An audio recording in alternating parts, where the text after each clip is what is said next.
Welcome back from that break. Glad you're still watching Zan's Breakfast with me, Alan Habit, and the sign language interpreter this morning is Irene Chepiwot. In studio, we are with Charity. She is the Human Resource Manager at Science Media Kenya Limited, and today we are talking about inclusive work, and her journey working with persons with disabilities thus far. And in the first half, we spoke about where the journey started, the genesis, right in school. Initially, she wanted to be moved to mathematics, but I don't know if she was lured, but she found herself into doing human resource. And she has also shared the background and the ethos of Science Media Kenya Limited. And did you know that Science Media has a 60% workforce that includes persons with disabilities, and the 40% is for those without disabilities? And Charity, before we went for the break, or in the first segment, you mentioned that you train your employees about disability culture, and particularly that is for the 40%. But don't you think it has to be, of course, let me not say it must be focused on the 60%, because now there might not be that inclusion aspect that we talk about. Why shouldn't it be two-way, that you train the 60%, but you also train the 40%? Why should it only focus about the 40%? Aren't we really missing the point of inclusion in the long run? No, what I meant is it's not only for the 40%. Yeah. When you do training, it's for everyone else. Yeah. Yes, so everyone knows how to work with each other. People with disability and people without disability. Yeah. Yes. Which are some of the things that could you take us through? Of course, this might be trade secrets, but what do you think should be included in that culture training? Because many organizations I know, they want to employ persons with disabilities, but they do not really know where to start it. So when it comes to what you train about, when it comes to culture, is first of all is how do you interact with a person with disability? How do you interact with a deaf person? Yeah.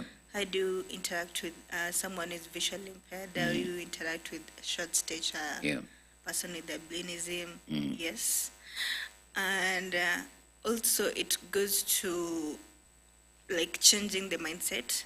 Whenever someone walks in, changing their mindset, all assumptions about person with disabilities. Yeah. Yes, that's how we always start. And also if the employees are persons with disabilities, how do you accommodate persons without disabilities?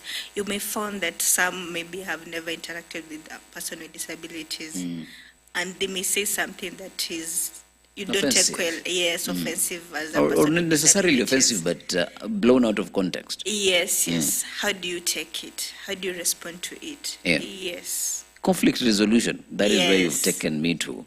Yeah. Then how do you say somebody has said something and the producer, who is Kamau, is not Yes. elated by it, and now they bring that case to you. How do you deal with that? Disciplinary issues.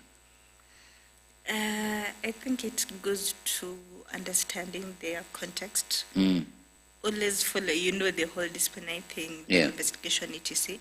But it's about understanding. When I don't think I've ever interacted with a case where a person without disability, an employee, said something offensive to a person. No, we haven't had that at Science. Yeah. But I think in case we had that, it's about getting to understand what prompted that, and also, of course, taking measures to ensure that it doesn't happen again. Yeah. Yes. You've said you've never encountered a person without disability finding themselves in an altercation with a person with a disability. Yeah. Have you come across any between person with disability and another person with a disability? And how is that resolved? No, of course, in our workplace, you always go heads on. Despite your ability or inability, you always go heads-on with people you work with. Yeah. So whenever we have these kind of interactions, for me, I don't look at their disability. Yeah. It's about looking about the cause of the issue and trying What to solve has it. happened? Yes. Yes. Interesting. Career Yeah. progression. How do you look at career progression? Because unfortunately, many persons with disabilities, when they get employed, they stay for far too long in entry-level jobs. How do you look at career progression? Probably not from a science media perspective, but from from a general outlook as a human resource manager. How should other HRs look at career progression for persons with disabilities? Because if I entered into a role and I was being paid 15,000 Kenyan shillings, and I do that for the next, say, 5 years, I am not really developing economically at the pace that I would be developing at. Yeah. Yeah. So first thing is, as a HR, you don't look at their. We always, for me personally, I can say, I always look at their ability. Yeah. And this goes back to whenever you try to advance your employees, especially persons with disabilities, it's about encouraging them to also advance in their skills, Yeah. offer trainings in whatever roles that they have, continuous trainings as well. So this is something that HRs can adopt. I think what I was trying to say earlier on is that employers shouldn't focus on the disability perspective. They should focus on the ability to do the job. Yes. So whenever employers, fellow recruiters, HRs focus on this, you're able to, like you give opportunities for other persons without disabilities, you also should give persons with disabilities opportunities. Yes. And you've spoken about. Do you think then this also has to be policy for organizations? And if it's a matter of policy, of course we have enough policy at the national level. We have the new Persons with Disabilities Act. We have a persons with disabilities, a disability policy, 2024. From an organizational point of view, what types of policies should they have in place to enable them walk that inclusive employment journey? So organizations should adopt the inclusion policy. It's not just about hiring persons with disabilities, ticking boxes. It's about where employees are encouraged to contribute, get equal opportunities for training and growth as well. So you find that when employees are able to feel respected, valued, they're able to be the best versions of themselves, which not only promotes organizational growth, but you can find that most organizations that embrace inclusivity, they get high profit margins. So that shows that it's not about the persons without disabilities not working. It shows that everyone in that organization is working to the best of their ability. Yes. Interesting. As my next question is around.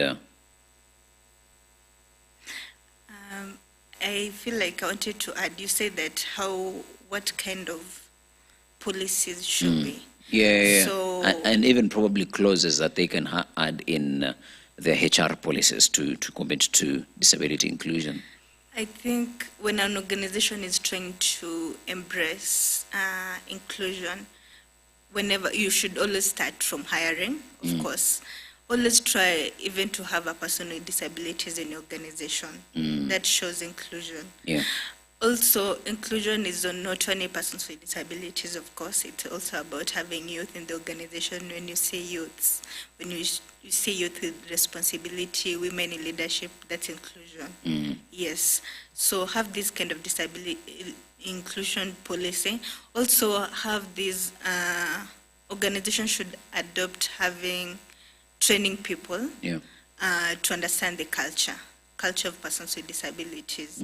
Yes, so that people don't have these kind of assumptions. So it's about continuous training for the employees as well. Yes. I know you might belong to a professional circle of human resource managers. What are some of the conversations that happen in there around disability inclusion and some of the progressive things that they are doing that everybody else should be willing to adopt in the space of inclusive employment? One thing I feel like as a HR is we don't have these conversations more often. Yes, about inclusivity when it comes to persons with disabilities. Yeah, it is only left at the inclusion level of women and young persons. Yes, people don't go into it. How do you integrate persons with disabilities? So as a HR, it's something that I'm aiming to contribute towards, to encourage my fellow HRs to look into this type of inclusion. You know, Charity, I will be honest, you've made it look all merry to employ persons with disabilities, but prepare a HR who wants to take action. What are some of the challenges that they are going to encounter, and what solutions have you devised as, because you are now speaking out of experience, what challenges are they going to encounter, and how can they solve those challenges when they hire persons with disabilities? Of course, when you have persons with disabilities, you will always encounter challenges if you're a HR without disability. So at first you may have maybe communication issues, how to interact if with you them. have hired deaf persons. Yes. But it goes back to understanding their culture. How do you talk to a deaf person? And this goes back to able to integrate sign language interpreters. So whenever you hire a deaf person, have sign language interpreters in the organization. Whenever you hire a person with wheelchair, ensure that your workspaces are accessible to them. Yes. And also make sure that employees treat them the same with dignity.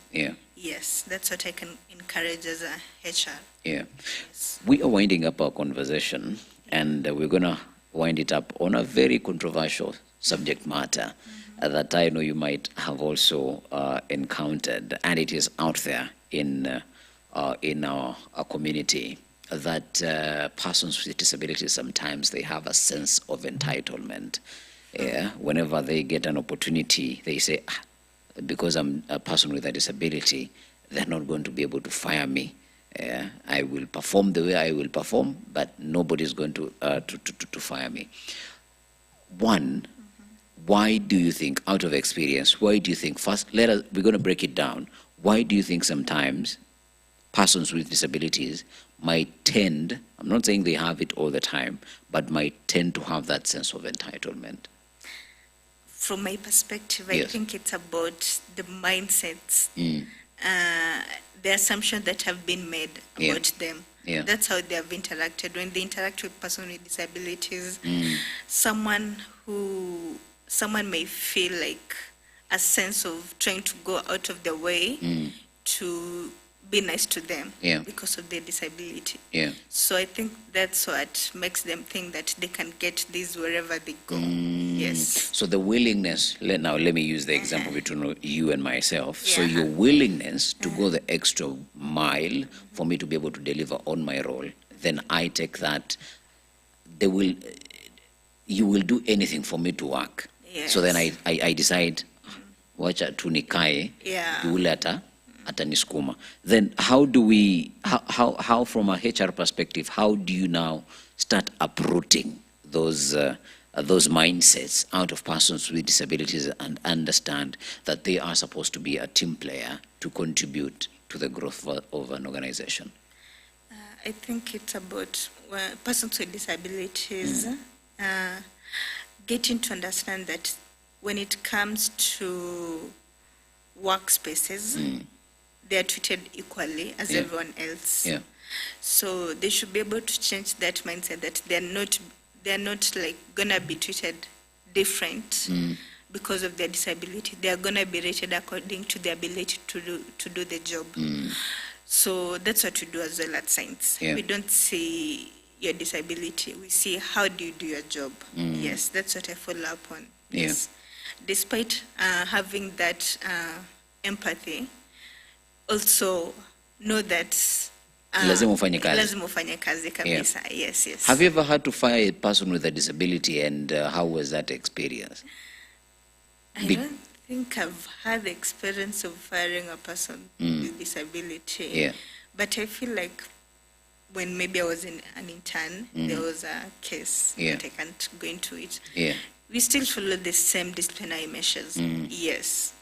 And you always try to make them understand that, you know, some may come, you're firing me because I'm this, and yes, favoring this. Yeah. No, if you did something that is warranted firing, you're going to follow the right measures, and you're going to let you know that you're firing you because of this. You're being shown that. Yes, yes, it's not about your disability. Yes. And Charity, I know you might not go into full detail, but this is a proper learning moment.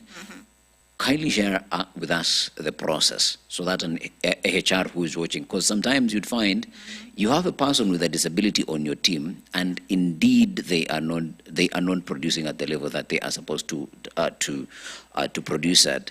But you are afraid of firing them because of the repercussions that might come out of that. So you said you are able to communicate. How was the communication? How was the interaction? And how was the build-up to the person being fired eventually?